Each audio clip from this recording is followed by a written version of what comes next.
Hello guys, in this video, we will explain how to hide the last appearance on WhatsApp and online, now, on WhatsApp in a very easy way only from your WhatsApp settings.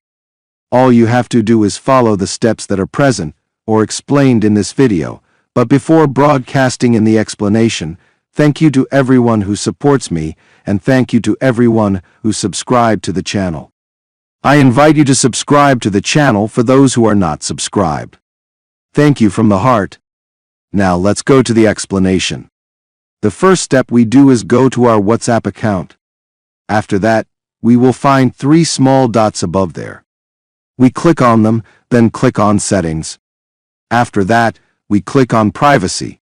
Then we will find here to hide the last appearance and online now. We click on them. After that, all you have to do is activate these options that appear to you now in the first stage and the second stage. Thus, you will have been able to hide the last appearance and online now on WhatsApp through this simple method. This was the topic of today's video. I hope you liked it and benefited.